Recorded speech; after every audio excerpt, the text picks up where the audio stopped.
Good evening. Welcome to Northbeat. I'm Megan Roberts. We begin tonight in Yellowknife, where the cost to replace a drinking water pipeline has increased so much, the city is now considering dropping the project. The CBC's Luke Carroll has more.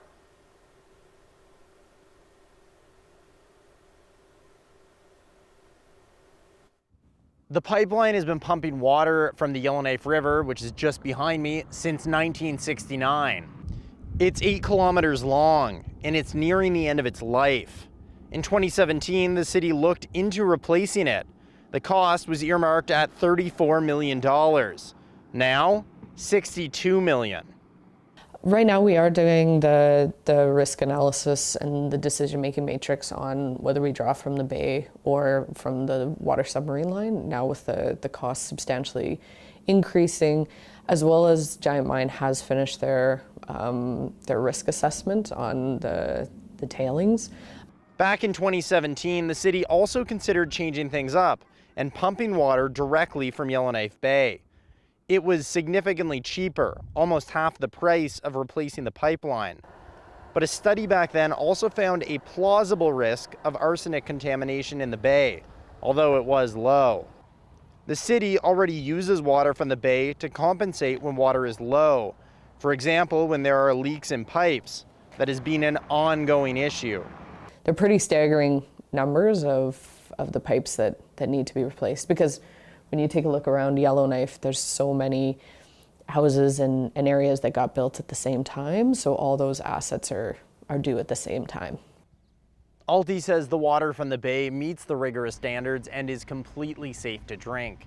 She says once city staff complete the analysis, it will be presented before council, who will discuss it publicly. Luke Carroll, CBC News, Yellowknife. Yukon Protective Services is touting several firefighting successes after a busy few weeks. Lightning sparked dozens of new fires between the end of June and early July.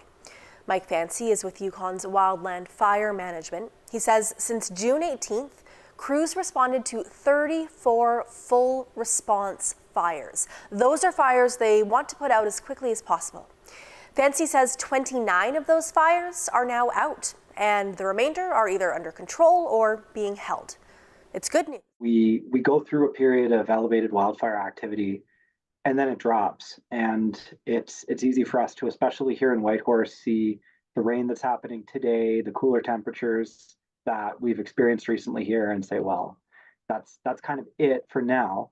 But I think that we still have lots of opportunity for wildfires to catch and ignite under the wrong conditions. So looking at the surface right now, things are definitely wet, but deeper down underneath the grass, the topsoil, there's still a lot of dry organic material, especially like if you look at larger logs that have been sitting out all summer. The insides of those logs are probably still pretty dry right now. So, a couple days of hot, dry weather, we could still be right back into things. Fancy also spoke about a wildfire 58 kilometers east of Whitehorse. He says the city is not under threat from that fire, but smoke may be visible. Now in northern Alberta, the wildfire situation is actually getting worse. Little Red River Cree Nation has issued an evacuation order for people in Garden River. The community of about 700 is in Wood Buffalo National Park, and it's a couple hours east of high level. Scorching temperatures across Alberta are prompting heat warnings and straining crews battling out of control wildfires. The reason why we're calling an evacuation for Garden River is because we don't want them or any of our members to be stuck without having any access. In addition to this, if Fire 61 continues to track towards the highway, there is a good possibility that there will be no power for Garden River. The wildfire is burning 10 kilometers north of Alberta Highway 58, the only road into Garden River. Evacuees are being told to prepare to be away for multiple days and bring medications and important documents. The town of Norman Wells NWT is demanding full repayment of the costs it incurred hosting evacuees from Fort Good Hope. The evacuees fled their home community June 15th as a wildfire reached the edge of town. The mayor of Norman Wells says they were first asked to host a maximum of 100 people, but it ended up being a home away from home for about 240 people for nearly 3 weeks. And he says it was expensive. The total cost, $400,000. We want every cent back. We even dug into our food bank money to help to supply stuff. We were flying stuff in every few days just to make sure people had fresh food, fresh fruit. We were able to come up with Pampers for the babies. We were able to come up with toothpaste, toothbrushes. We were able to find every damn thing that was required. Pope says local businesses are also dealing with the after effects of the evacuation. He says many were resupplied by trucks driving up the winter road. And with this year's barge service canceled due to low water levels, they're going to have to figure out some other way to refill their shelves without passing on higher shipping costs to customers. Yellowknife's mayor is responding to the KPMG report that was released earlier this week. The report looked into what worked for the city and what didn't during the wildfire evacuation last year, and it gave a number of recommendations. Rebecca Alty says the city has already made a dent in that to-do list. Some of the stuff is updating our community evacuation plan, our community emergency plan, updating the community wildfire protection plan. So those are all underway and hope to be released this summer. We updated our website with more information. So what can residents do to be prepared and if there was an evacuation. We've got the email notification, so at the end of the day, if there was a full evacuation, you'd still have that text alert, but we've got this, it's kind of like pushing the information. Instead of residents having to come to the city's website, they'd get an email notification about things they can do to prepare if there was a threat. Alty says updating all of the plans takes time, and they couldn't have been ready before fire season started. She says she'll be meeting with the NWT Minister of Municipal and Community Affairs later this month to get buy-in from the territorial government. Both MACA and the Department of Environment and Climate Change are also doing after-action reports. Those have not yet been released. Others are also taking note of the report, like the director of the Yellowknife Salvation Army. He's already read the report cover to cover, and he thinks it makes some really good points, like saying there should be specific evacuation plans for vulnerable people. Last year, shelter users were mostly lumped in with the general population. Our vulnerable population, they're very complex people.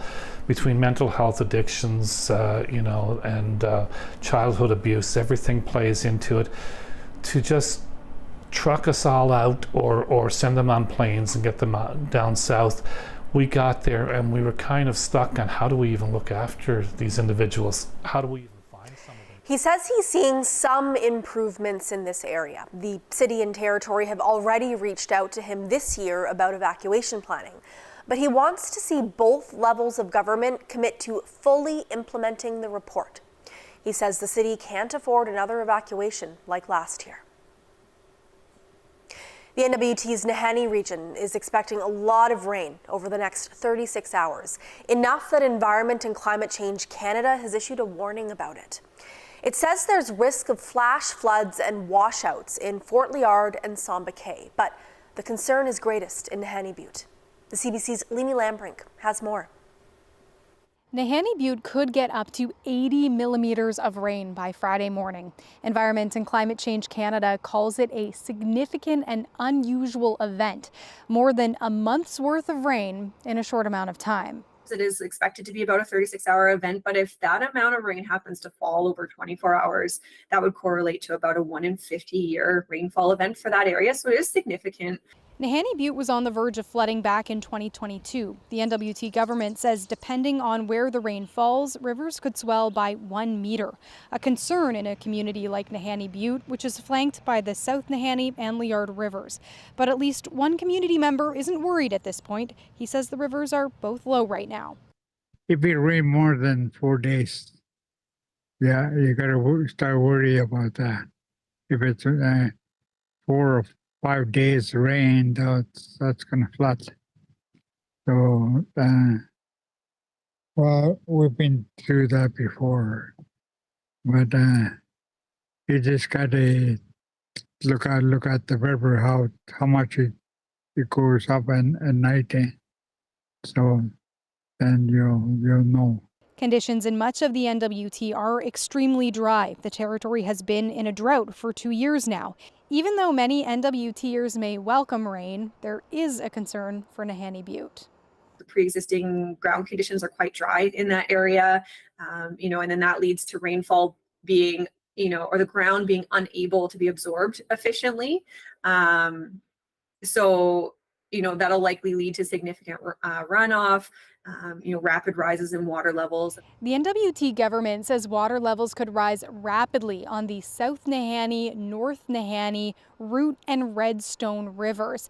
It's telling people who are out on the land and in Nahanni Butte itself to be prepared for possible flooding. Leanie Lambrink, CBC News, Yellowknife. The Royal Canadian Legion in Iqaluit will not be allowed to serve alcohol for 6 days. The Nunavut Liquor Control Board found the bar made 2 violations of the Liquor Act in April. One was for serving alcohol to an intoxicated person in April, then another for blocking a liquor inspector from doing their job when they asked for the bar to be shut down that night. The Legion has been given a $10,000 fine and its liquor license has been temporarily suspended. As a result, it's decided to close over the 6-day period starting Friday.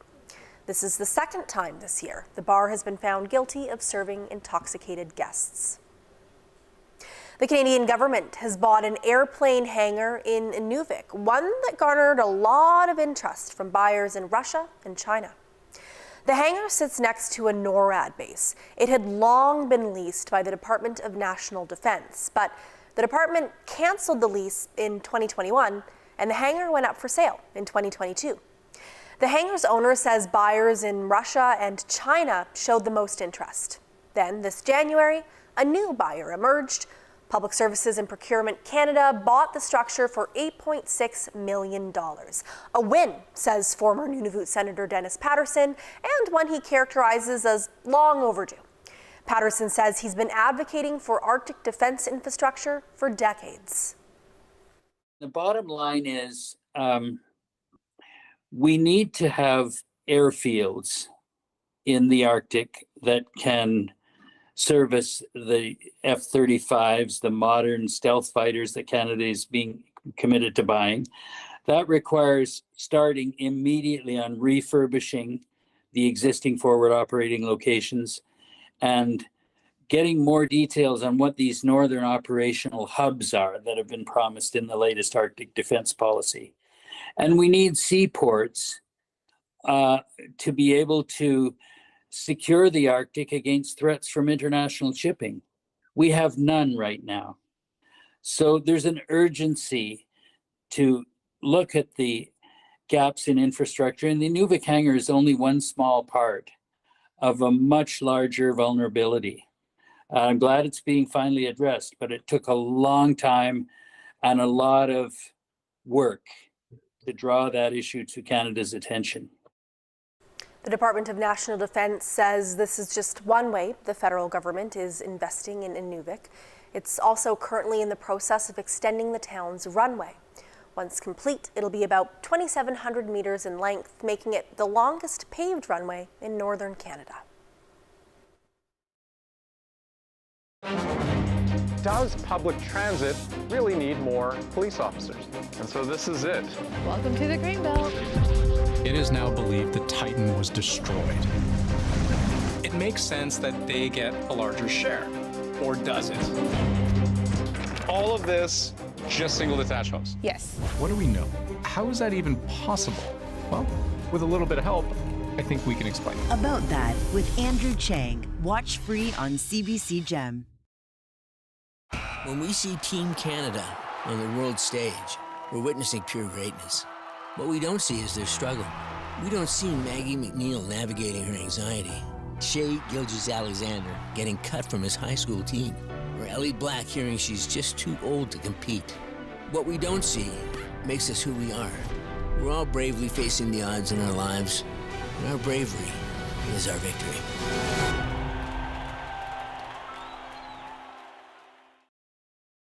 I'm such a fan of this show. Listen to the podcast Q with Tom Power. The story itself is so unbelievable. The industry wasn't set up for me to thrive in. The presence I feel now is not something that I believed to be possible in the past. So many people thought I couldn't do it. They doubted me. I felt like I ripped my whole heart out. I didn't realize how formative 25 to 30 would be. I have to kind of repress my own self-doubt. You're one of my favorite interviewers, so I was pumped. Get out of here. Q with Tom Power. Available now on CBC Listen or wherever you get your podcasts.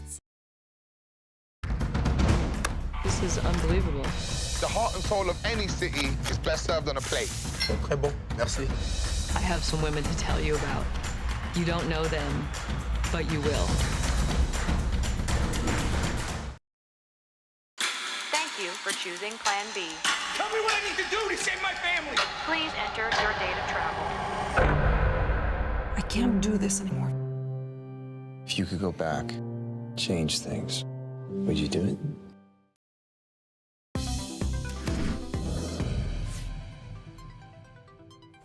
A Yukon man has been fined for leaving out garbage, cooking oil, and other waste near Burwash Landing. Conservation officers ordered Joseph Suska to clean up the mess in 2022, but as Jackie Hong reports, he only did the work at one of the two properties involved. Suska, via his lawyer, pleaded guilty to 2 counts in territorial court this week: failure to comply with a dangerous wildlife protection order and disposing of solid waste in an unauthorized manner. Conservation officers visited the properties along the Alaska Highway after receiving complaints. They found, among other things, a trailer filled with jugs of cooking oil and garbage bags, buckets with human waste and food waste, and piles of old tires and wrecked vehicles. Territorial Crown Kelly McGill said there was no evidence animals were actually attracted to the properties, but that the potential harm was serious. Suska was fined $20,000, which his lawyer said he was ready to pay immediately. Suska was previously fined more than $500,000 in relation to a 2018 case. He left used cooking oil at properties in Whitehorse's McCrae subdivision and didn't clean up, even after being ordered to do so. 3 food-habituated bears had to be euthanized in that case. Suska and his lawyer declined to speak to CBC News.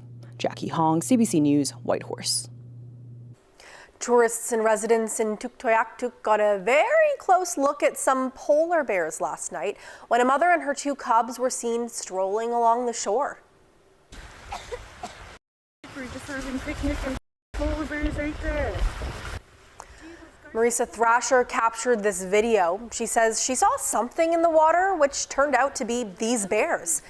In other videos shared on social media, you can hear trucks honking loudly to try and keep the animals away from the public. Thrasher says an encounter like this is rare, and she's happy her family is safe. She says the bears eventually swam away toward Husky Lakes. Child welfare has been a central topic at the Assembly of First Nations annual meeting this week. CBC News has learned that Ottawa is offering $47 billion to reform First Nations child welfare. That is double the amount previously committed. Olivia Stefanovich has the details. A source directly involved in the negotiations tells CBC News the Assembly of First Nations received a new offer from the federal government earlier this week, a proposal to spend $47 billion over the next 10 years to reform the First Nations child welfare system. AFN chiefs had the chance to go over the details behind the closed doors of the Assembly Hall at their summer gathering yesterday in Montreal. The media was not allowed inside to listen in, but we did have a chance to catch up with chiefs afterwards who left with mixed reaction. We have to be able to analyze things. We have to be able to make sure that we're looking at what the system's looking, what's the effects, what are the things that are going to be looking different, to be able to say this is a good deal, not a good deal. I don't know what the deal is, right? You know, First Nations children have spent enough time outside of their community, loss of identity. Now is the time to ensure that children who are in care have their culture, they have their language, and they have that accessibility to that. While some AFN chiefs say they're excited about this new offer, others have concerns. They say they don't have enough information about the proposed deal to support it. The $47 billion offer is double the amount of money that Ottawa initially set aside for First Nations child welfare reform. Ottawa originally put aside $40 billion in total, half to compensate First Nations children and families, the other half for long-term reform, which still needs to be sorted out. First Nations children's advocate Cindy Blackstock has done her own calculations. She says Ottawa's new offer falls $10 billion short. She says it would cost $57 billion over the next 10 years to reform the First Nations child welfare system properly, and she has concerns about how these negotiations are going behind closed doors. If this is a deal where there is not enough money again to be able to stop this discrimination and prevent it from happening again, then leadership needs to know that when they make their decision. And Canada cannot be blackmailing chiefs by saying, you either take this deal or you get nothing. First Nations leaders will get a chance to vote on the final deal in September, when the AFN holds a special child welfare assembly in Winnipeg this fall. Until then, negotiations over the draft offer continue. Olivia Stefanovic, CBC News, Montreal. NWT MP Michael McLeod says he will not run in the next federal election. McLeod made the announcement on social media today. He's been the MP for the territory since 2015. McLeod says he'll stay in his role until the next election, which is expected to be by the fall of 2025. But after that, he wants to travel less and spend more time with his grandchildren. He says he's asked the Liberal Party to start the process to find its next candidate. Iqaluit residents can expect more random check stops on the roads this summer. The city of Iqaluit says it's to help maintain a safe environment for everyone. RCMP set up a checkpoint on June 15th. Out of 100 random inspections, they found 23 offenses. Most were to do with problems with the vehicles, 2 though involved drunk drivers. The city of Iqaluit says there is zero tolerance for public drinking.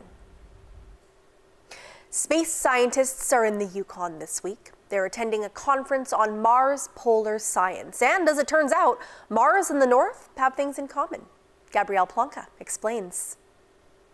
You can learn a lot about other planets from studying the one we live on. That's according to researchers visiting the Yukon this week. They represent space agencies and universities all over the world, including NASA. They came to present the latest research in ice on Mars and to spend some time interacting with the Yukon's landscape. We have all our firsthand experience here on Earth, and it's where you learn the most. And then the key for Mars is like, what's the same? What is the same about what the ice does, what landforms it creates, and what's different because of the conditions there. So it's fun. You learn more, take what you know, and apply it to the different planet. The conference's approximately 80 attendees split up between the southern lakes around Carcross and the Kluane region today. They're using glaciers in the north as a frame of reference for Mars. To me, they both look the same. Like you had the flows of the glaciers, and then like the lines and like the shape of it. Also, on like Mars, you have these crater walls that have like these fans and stuff like that, which you see them on the mountains too. Now they're not formed the same way, I'm guessing, but just the similarity that they both have it was really fascinating. Later this week, they'll head to Tombstone National Park to study glaciers and permafrost. And they'll use what they saw and heard to advance what we know about the red planet. Gabrielle Plonka, CBC News, Whitehorse. The 35th annual Great Northern Arts Festival kicks off tonight in Inuvik. Artists from across the NWT are there to celebrate Northern talent. The CBC's Des Loreen went down to check out the final preparations. The gallery is almost ready for tonight. The Great Northern Arts Festival returns tonight after taking a year off. Organizers are excited to share the 5-day event with the community. It's really exciting. It's like, I think with missing a year, we're like all happy to be together again. And it's awesome to see everyone come to town for it and all the tourists, so we're super excited. So I just want you to be mindful with this needle. While the official opening of the festival is later tonight, some workshops have already started.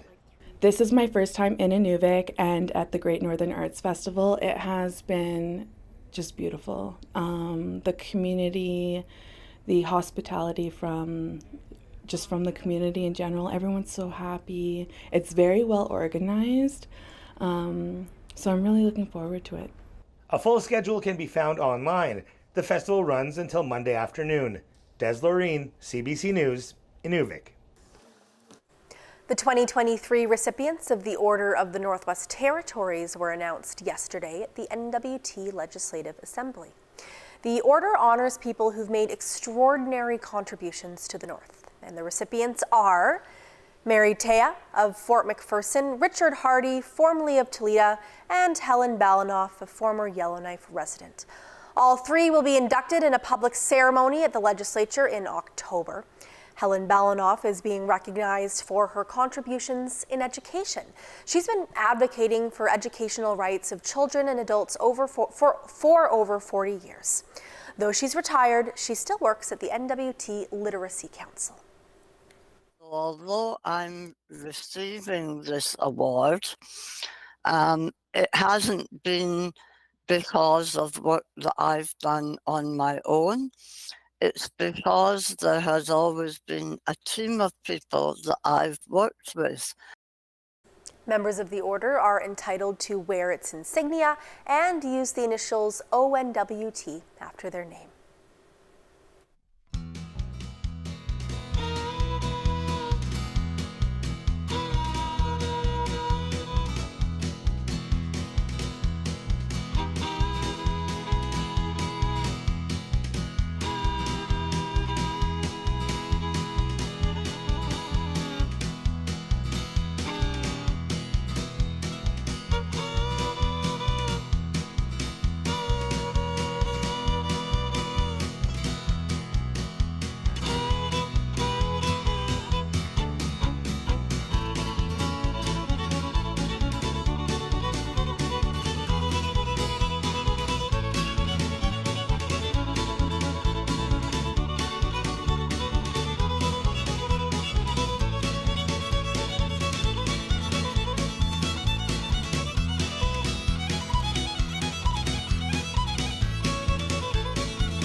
And that is Northbeat for tonight. For news anytime, go to cbc.ca/north.